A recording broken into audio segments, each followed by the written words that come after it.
and Dosa Girls on Fire for the 16 days of action for no violence against women and children. I'm here with Charlotte Law, a very impressive lady with a very impressive CV. Welcome, Charlotte. Thank you for having me. You are actually you've been nominated by BuzzFeed as one of the 30 most fiercest women. You also was involved, which most of the South Africans know about, the Netflix series, The Most Hated Man on the Internet. Can you tell me a little bit about who Charlotte Law is? You have like 30 jobs. You've got some very interesting things on your CV. So please, if you can tell me, who are you? Well, I guess I'm at my core, I'm somebody who really believes in causes and helping others. I would say that other centrism or centering your life around others is the key to happiness. And I would say that persistence is the key to success.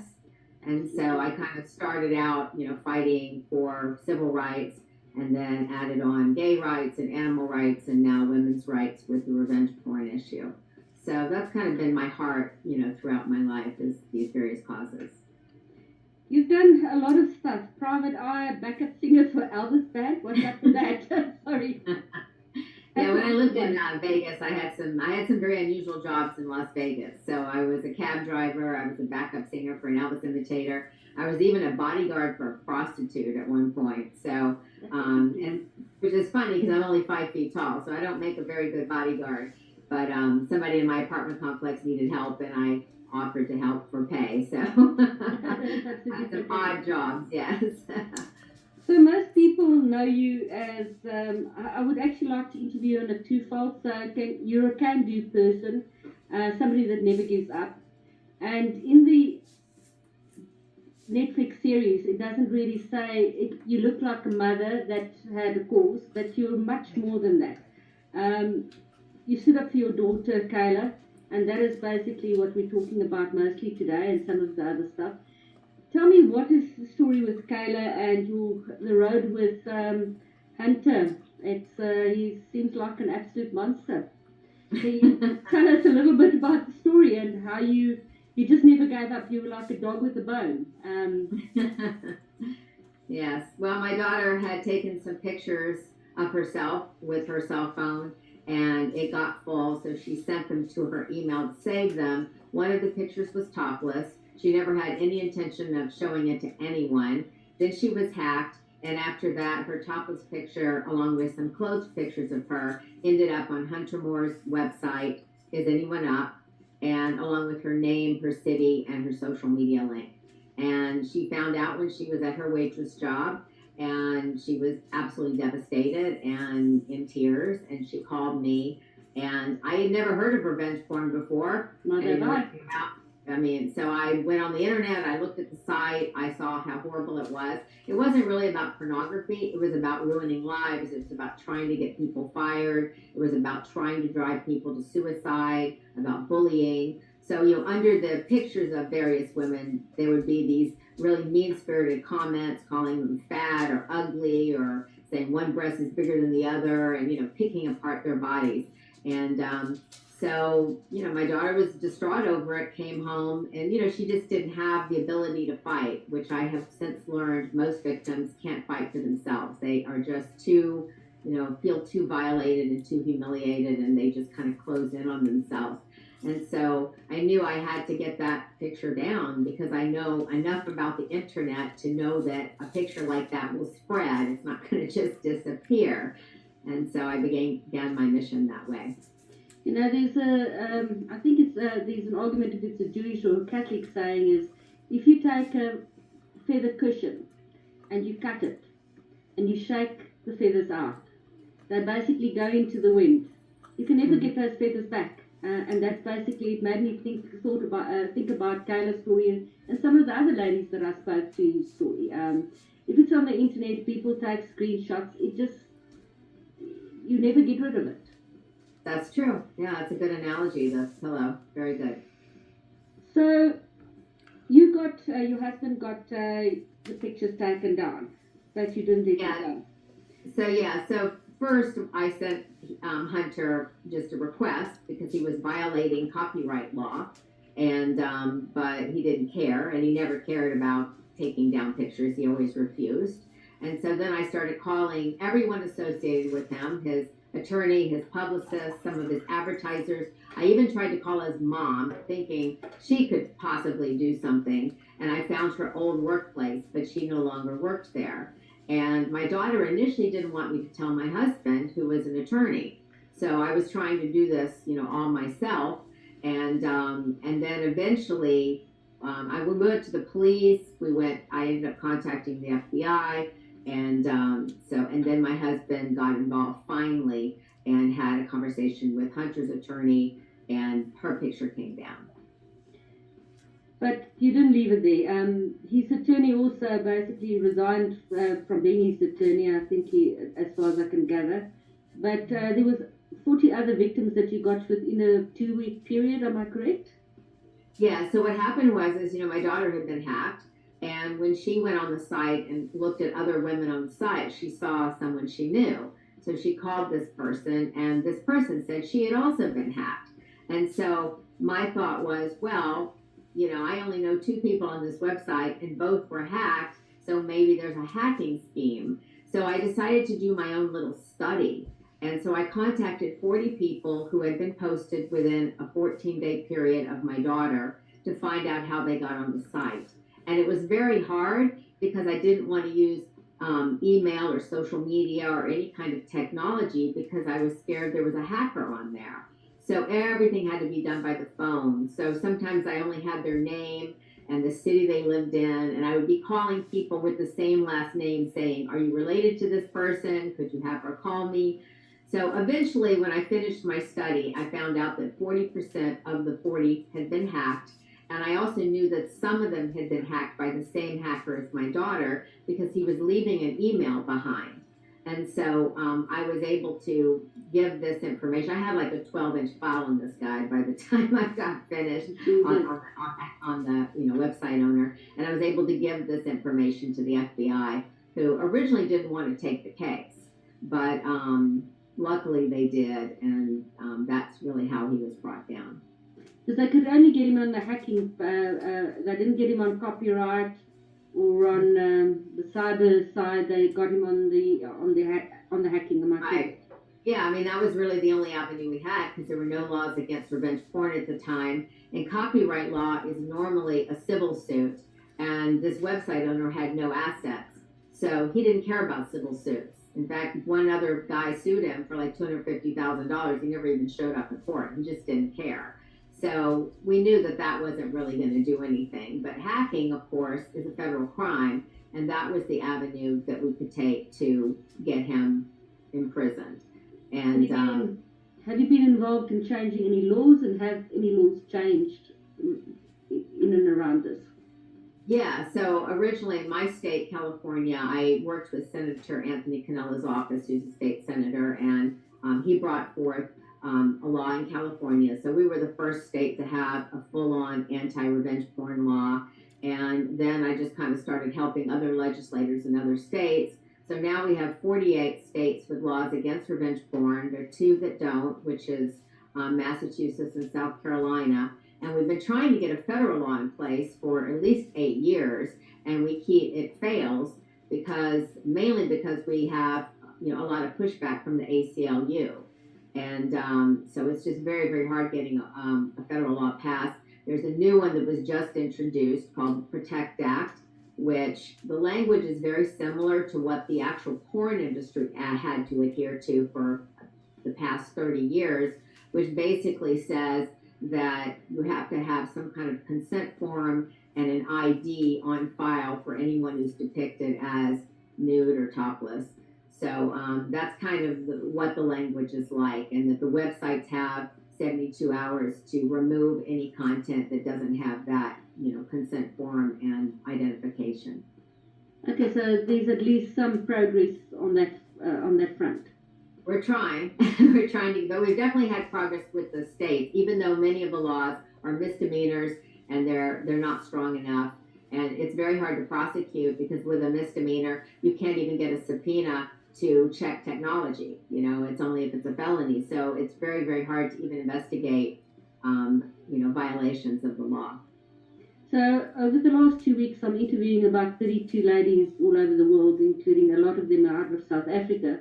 Our laws are not great, our police is not great, and I must actually go and follow up and see if we've got anything in that line. One of my friends he actually works very much also with the FBI, with the BAU unit, because we very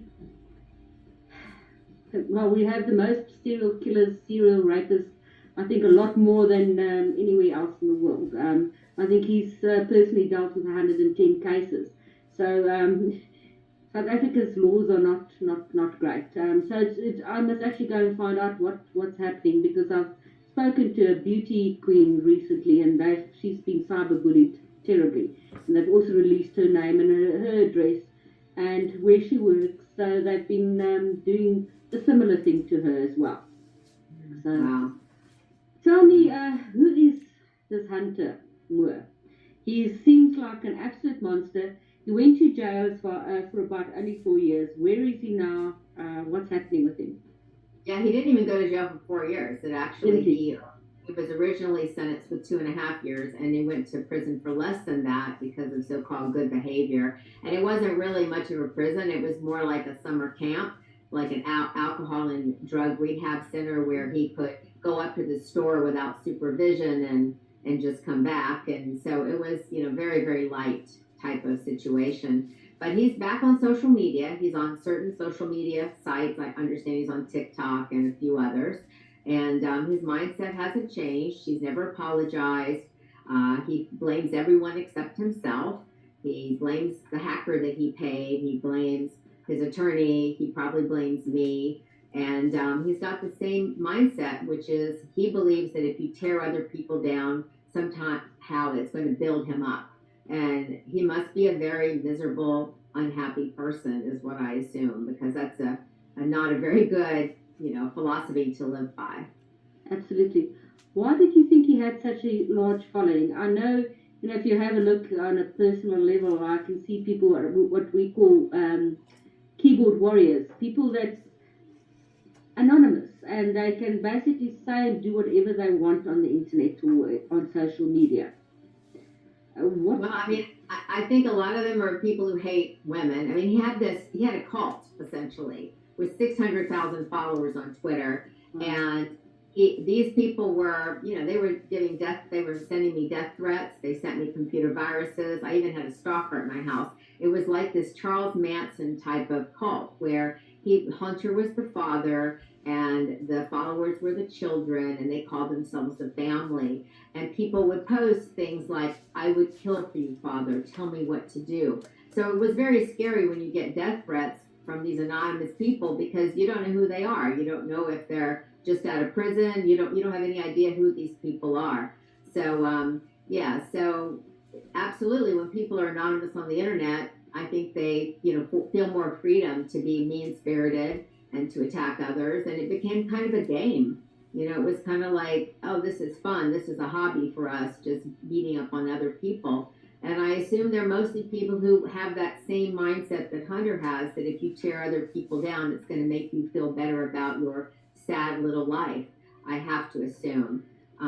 But most of the perpetrators I've run into who engage in this distribution of revenge porn tend to be guys between, say, age 20 and 40. And a lot of times they live at home with their parents. So I think they do have very sad lives. He seemed to have a sad life. If you actually have a look, he was still staying with his parents when he got raided by the FBI. Am I correct? Yes, and he still is. He's back living with his parents again. And he's 36 years old now. And the parents do nothing. That's a I can't understand that. They know what kind of person he is, and they do nothing.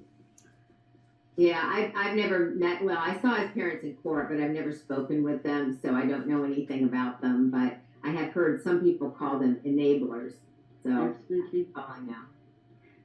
As I said, I had a long discussion with a lady that today, and she says the big thing is you don't know who the person is that's giving you the threats. So you never knew, if somebody bullies you face to face, you know who that person is. But over the internet, you don't know who you're dealing with. what mental state that person is in, etc., etc. So yeah, it's not nice. So it's a new, totally a new world from where I when I grew up. In any case. It is. It's completely different, and it can be very scary. When you just don't have any idea. How are you doing, and how's Kayla doing? Is she doing better? Getting on with Yeah, her my, life? my daughter's doing a lot better. She originally wasn't going to be in the docuseries at all. She had said no all the way till the last day of filming. And then she said, okay, I'll do half a day. And so they filmed her for half a day. And so she was in it.